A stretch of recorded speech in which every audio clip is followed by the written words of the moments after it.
Girl disfigured by a bomb explosion in Iraq gets second chance from a stranger in U.S.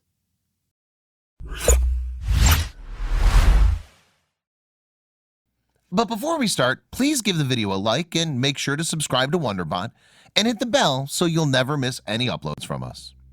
On July 16, 2006, the life of an American woman named Barbara Marlowe changed forever. It all started with a photo in a newspaper. It was a Sunday and I was heading out the door for an afternoon of golf with my husband Tim. I picked up our local newspaper and scanned the headlines, Barbara recalls in an email interview with the Epic Times. What caught my eye was a group of photos that told the story of children in Iraq that needed multiple surgeries and couldn't get them because the plastic surgeons were fleeing the country. Remember, in 2006, the United States was in a war in Iraq. It was the photograph of a little girl sitting on her father's lap that tugged at Barbara's heartstrings.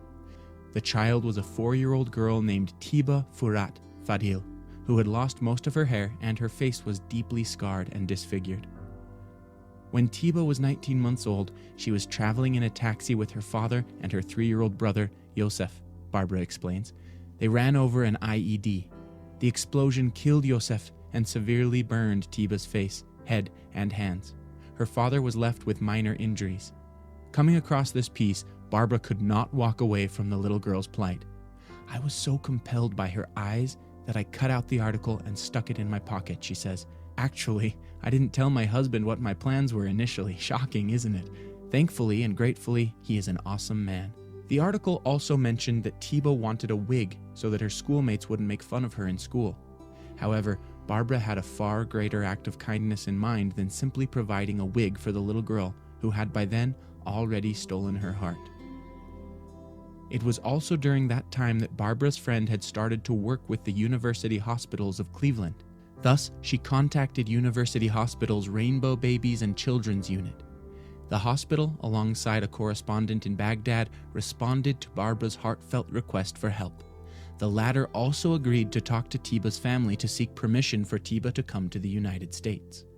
It took a year to get her here, Barbara explains, and there was an excessive number of hoops to jump through, plus the fact that we were at war and I had to navigate the political quagmire. However, looking back, it was all worth the effort. Teeba still remembers arriving in Cleveland, Ohio. I was so young when I came here, she says. I had no idea that I would eventually be here for the rest of my life. I don't think anyone did. Teeba said she remembered crying and not wanting to leave her family back home, but was overcome with that emotion upon seeing her American mom, Barbara. Describing the heartfelt moment when Teeba walked off the plane more than a decade ago, Barbara says, "There was such a sense of relief, love, and energy for both my husband and I. I had loved her from a picture, and now, standing before me was this precious little darling, scared, scarred, and exhausted. I just wanted to scoop her up and hug her," she says, "but I knew I had to take things slowly." Life for Barbara and her family has changed dramatically after Teeba's arrival. Their personal and social lives came to a screeching halt, and the couple who did not have children of their own had to radically reassess their finances. However, from then on, the Marlowe's home was reinvigorated with youthful energy. "We loved every moment," Barbara shares. "I was now seeing the world through a different lens. I became entrenched in a world of Barbies and Polly Pockets." The hardest challenge for the family, however, was that Teeba had to undergo numerous surgeries to repair the damaged skin on her face, 20 to date, over a 9-year period. The nervous child would fight with her anesthetist, and she wanted to know exactly what was being done and how. Pair that with the fear and apprehension her Iraqi mother was going through, and my inability to clearly communicate to her in one common language, Barbara says, it was heart-wrenching. However, with the power of faith, the family went through all the challenges that they were faced with. "I have always felt that God sometimes puts blinders on you, and I feel He did with us," Barbara reflects, speaking of the personal philosophy that helped her family navigate through the tough times. "For whatever miraculous reason, we were able to only focus on what was before us, 1 month at a time." Aside from all the adversities they faced together, Barbara also shares her fonder memories of life with Teeba, such as recalling joyous birthday parties, teaching Teeba to ride a bike, and Christmas mornings. Reminiscing one special moment, Barbara shares, "One memory in particular was the day she called me Mom." Barbara adds, she had asked for permission from her parents in Iraq, and they heartily agreed. "I was so overcome with emotion. I never thought I would hear those words." For 10 years after Teeba's arrival in the United States, the Marlows had kept in touch with Teeba's biological mother, Dunia, via phone, FaceTime, and Skype. However, it wasn't the same as seeing her in person. In 2015, family friends helped the Marlows to arrange for Teeba's family to leave Iraq. Barbara, Tim, and Teeba journeyed to the Middle East, and the most awaited reunion happened in Dubai.